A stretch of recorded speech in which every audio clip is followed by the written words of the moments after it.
Gawat, bikin gaduh di masa kritis. Luhut, titik lemah Jokowi. BEM seluruh Indonesia ancam Jokowi. Jika keselamatan nyawa rakyat tidak diutamakan, kami bergerak. Pernyataan Luhut, kematian di Indonesia relatif lebih sedikit, kurang dari 500 orang. Pernyataan itu seakan tidak menyisakan empati dan simpati kepada keluarga korban. Belum lagi, ada puluhan dokter dan tenaga medis yang juga meninggal. Kasihan keluarganya jika mendengar pernyataan seperti ini. Pernyataan seperti itu sama sekali tidak pantas. Tidak ada empati pada para korban, baik itu dokter, para medis, dan masyarakat umum yang telah wafat. Satu nyawa pun berharga, dan tugas negara harus melindungi segenap rakyat dan bangsa Indonesia.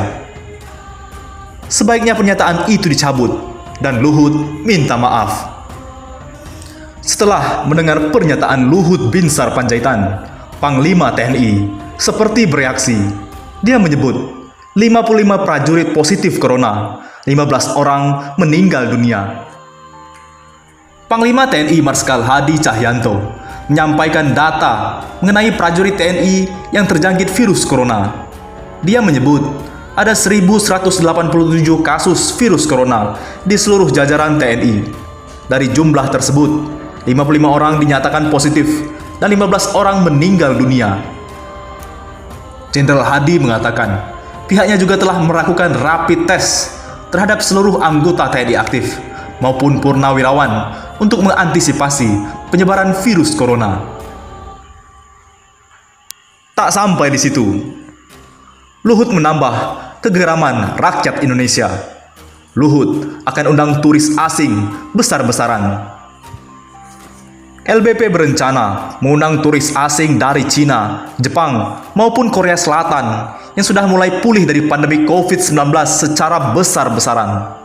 Tujuannya adalah ingin meningkatkan pendapatan negara di sektor pariwisata.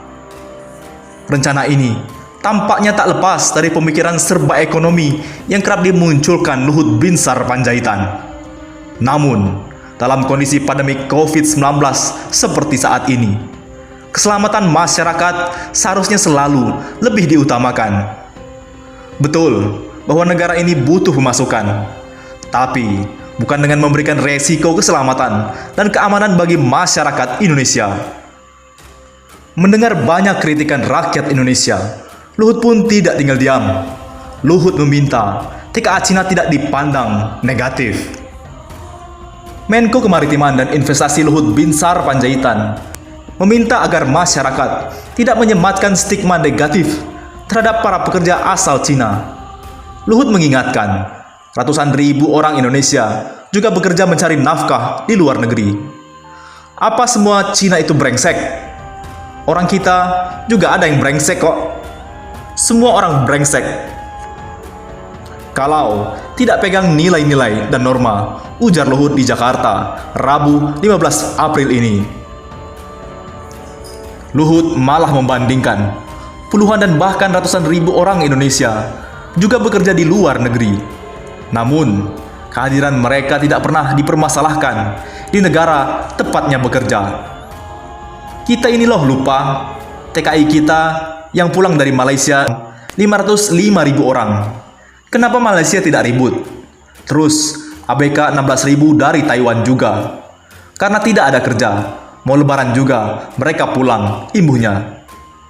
Dia menambahkan, proyek kereta cepat Jakarta-Bandung terpaksa ditunda karena masih tertundanya para pekerja Cina yang datang ke Indonesia. Netizen pun ikut berkomentar, kita mati-matian karantina di rumah biar tidak kena virus. Tapi turis pada datang bawa virus. Kadang lucu sama pemerintah. Oleh karena itu, Jokowi harus waspada. Luhut Binsar Panjaitan adalah kelemahan Jokowi. BEM seluruh Indonesia ancam Jokowi. BEM SI, BEM seluruh Indonesia menyurati Presiden Joko Widodo menuntut hal ini dan memberikan ancaman akan bergerak bersama masyarakat. Surat terbuka dari Badan Eksekutif Mahasiswa Seluruh Indonesia, BEM-SI, ini dikirimkan kepada Jokowi pada Senin 13 April 2020 kemarin. Dalam surat terbuka tersebut, BEM-SI menuntut pemerintah mengutamakan keselamatan nyawa rakyat dalam setiap pengambilan kebijakan terkait penanganan COVID-19. Surat yang ditandatangani Koordinator Pusat Aliansi BEM Seluruh Indonesia, Remi Hastian Putra Muhammad Puhi, juga menyatakan mahasiswa akan bergerak bersama rakyat jika nyawa rakyat tidak diutamakan dalam penanganan COVID-19.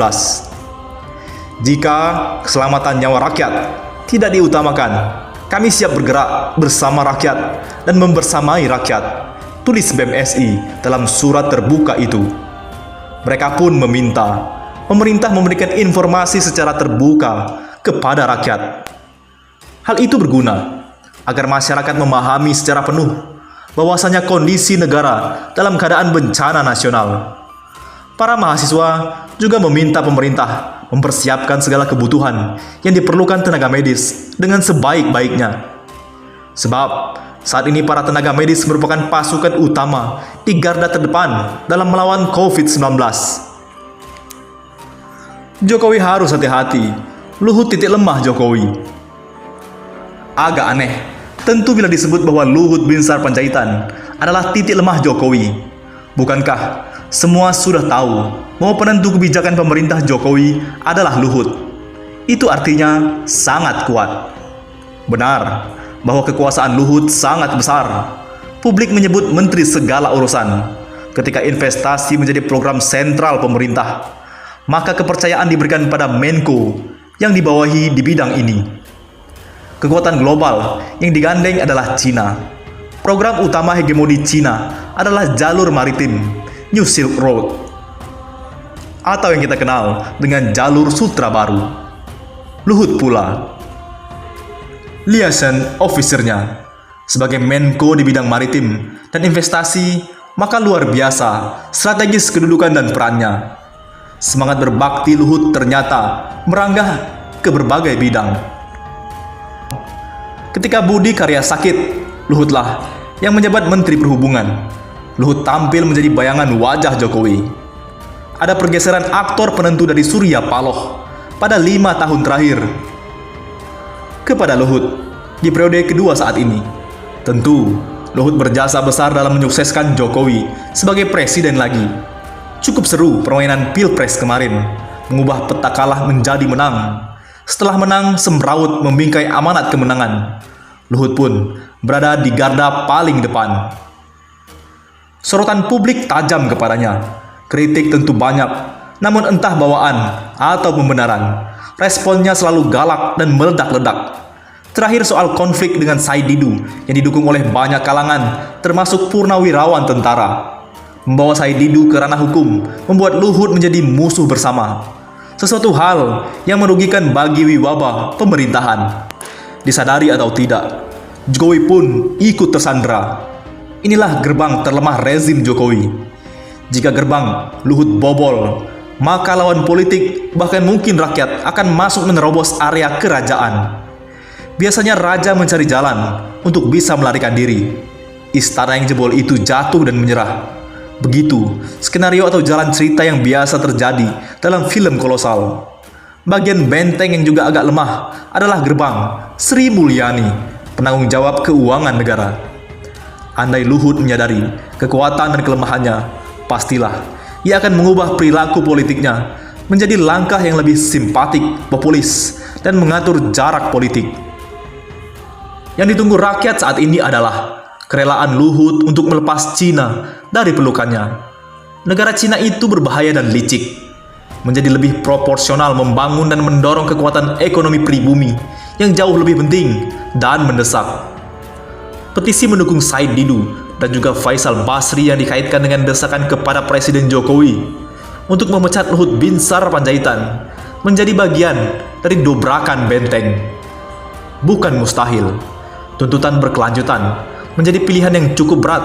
Apakah Presiden memberikan Luhut atau Presiden secara sukarela dan baik-baik untuk menyatakan mundur? Cerita masa lalu pun ikut bercampur. Bagi pendukung yang menjadikan Luhut sebagai pahlawan, mengangkat peristiwa Luhut membacakan Tritura sebagai kapi, dulu bukan kaleng-kaleng, kata sang supporter.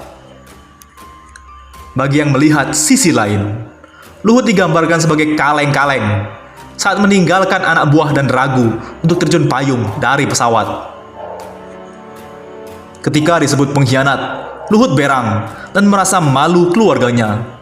Itu sekurangnya yang muncul di media sosial. Luhut yang galak dan meledak-ledak adalah pembungkus rezim yang mudah robek. Jika terus bersikap angkuh dan menantang, maka rakyat pun semakin tidak suka. Pemerintah Jokowi akan semakin lemah dan menderita di bawah bayang-bayang opung. Bagaimana menurut pendapat Anda?